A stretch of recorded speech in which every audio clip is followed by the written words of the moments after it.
नमस्कार। नीति कथा का उद्देश्य जीवन को सही और सत्य मार्ग की ओर ले जाना ही है। इसी कारण से नीति कथाएं या लोक कथाएं सुनी जाती रही हैं और अगली पीढ़ी को सुनाई जाती रही हैं। आज जो कथा आप सुनेंगे उसका शीर्षक है समझदार बैल। इस कथा में भी व्यवहार में लाने योग्य गूढ़ ज्ञान छिपा हुआ है। एक मूर्खों का गांव था। उस गांव में सभी मूर्ख रहा करते थे। एक बार उस गांव में एक बूढ़ा बैल एक सूखे कुएं में गिर गया। वह बूढ़ा बैल अपनी सहायता के लिए जोर जोर से चीखने चिल्लाने लगा। गांव के सभी लोग उस सूखे कुएं के आसपास इकट्ठे हुए और इस समस्या का समाधान ढूंढने के लिए विचार विमर्श करने लगे। काफी देर तक विचार करने के बाद सभी लोग इस परिणाम पर पहुंचे कि क्योंकि बैल बूढ़ा हो चुका है, इसलिए यह अब खेती बाड़ी के काम में आने योग्य नहीं रहा है। इसलिए एक काम करते हैं, हम सब मिलकर इस बैल के ऊपर मिट्टी डाल देते हैं और इस बैल को इसी सूखे कुएं में ही दबा देते हैं। इसी योजना पर चलते हुए सभी मूर्ख अपने अपने फावड़े ले आए और चारों ओर से कुएं में मिट्टी डालने लगे।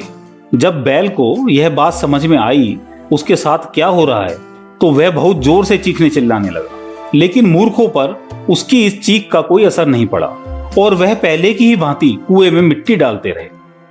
अचानक बैल ने चीखना बंद कर दिया, परंतु फिर भी सभी मूर्ख उस कुएं में मिट्टी डालते रहे। अब बैल यह कर रहा था कि जैसे ही उसके ऊपर मिट्टी आकर पड़ती थी, वह अपने शरीर को इस प्रकार हिलाता था कि उसके ऊपर पड़ने वाली सारी मिट्टी तुरंत नीचे आ जाती थी और वह बैल लपक कर मिट्टी में धसे हुए अपने पांव निकालकर मिट्टी के ऊपर रख लेता था। यही प्रक्रिया काफी समय तक चलती रही।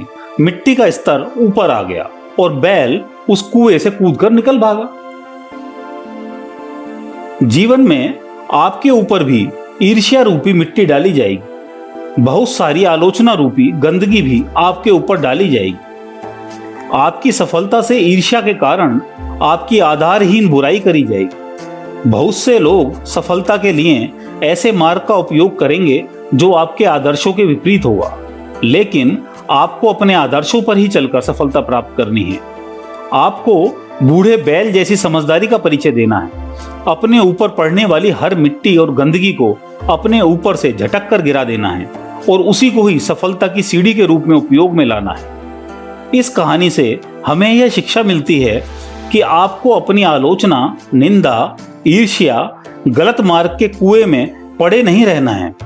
अपने ऊपर आने वाली इन सभी वस्तुओं को भी सफलता प्राप्ति के लिए उपयोग में लाना है। निश्चय कर अपनी सफलता प्राप्त करनी है।